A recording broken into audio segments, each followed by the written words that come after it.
অবশেষে অপেক্ষার পালা ঘুচেছে।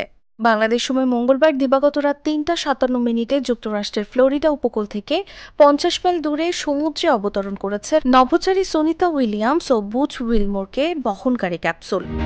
সুনিতা ও বুচ মার্কিন মহাকাশ গবেষণা সংস্থা নাসার নভোচারী। এই দুজন গত বছরের জুন থেকে আন্তর্জাতিক মহাকাশ স্টেশনে ছিলেন। ৮ দিনের মহাকাশ মিশনে সেখানে যাওয়ার পর বোয়িং এর স্টার লাইনার মহাকাশযানে ত্রুটির কারণে সেখানে আটকে পড়েন তারা। এর মাঝে পেরিয়ে যায় ৯ মাস। গত শুক্রবার সুনিতা ও বুচকে ফিরিয়ে আনতে যুক্তরাষ্ট্রের ফ্লোরিডার কেনেডি স্পেস সেন্টার থেকে একটি মিশন পাঠায় নাসা ও ধনকুবের ইলন মাস্কের প্রতিষ্ঠান স্পেস এক্স। আইএসএস এর অবস্থান পৃথিবী থেকে প্রায় ২৫৪ মাইল বা ৪০৯ কিলোমিটার উপরে। প্রায় ২৫ বছর ধরে বিশ্বের বিভিন্ন দেশের নভোচারীরা সেখানে যাতায়াত করছেন। সেখানে থাকা ফুটবল মাঠের সমান গবেষণাগারটি পরিচালনা করে যুক্তরাষ্ট্র ও রাশিয়া। সুনিতা ও বুচের ফিরে আসার পর অনেকের প্রশ্ন, আইএসএস এ তারা কি খেয়েছেন।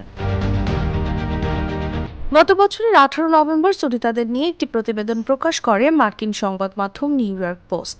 ওই প্রতিবেদনে বলা হয়, আইএসএস এ আটকে থাকা নাসার নভোচারী বুচ আর সুনিতা পিৎজা, রোস্ট করা মুরগির মাংস আর চিংড়ির ককটেল খাচ্ছেন।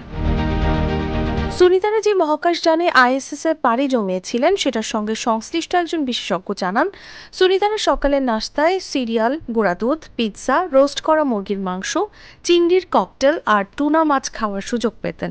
তারা দুজন কতটা ক্যালোরি গ্রহণ করছেন সেটা নাসার চিকিৎসকেরা পর্যবেক্ষণ করতেন। সুনিতা ও বুচের জন্য আইএসএস এ তাজা ফল ও সবজি ছিল, কিন্তু ৩ মাসের মধ্যে সেটা ফুরিয়ে যায়।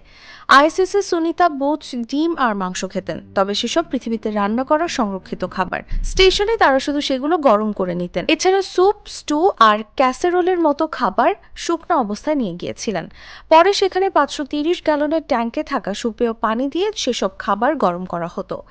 আইএসএস এ নভোচারীদের প্রস্রাব ও ঘাম পুনর্ব্যবহার করে সুপেয় পানিতে পরিণত করা হয়। সুনিতাদের ফিরিয়ে আনার জন্য নাসা ও স্পেসএক্স এর উদ্ধার অভিযানের নাম দেওয়া হয়েছিল ক্রু ১০। এতে নতুন ৪ জন নভোচারীকে পাঠানো হয়।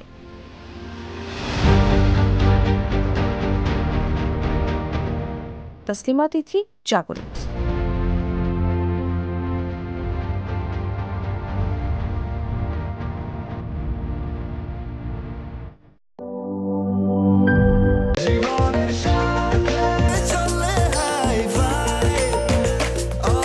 স্বাস্থ্যকর অল টাইম, সব সময় অল টাইম হেলদি লাইফ।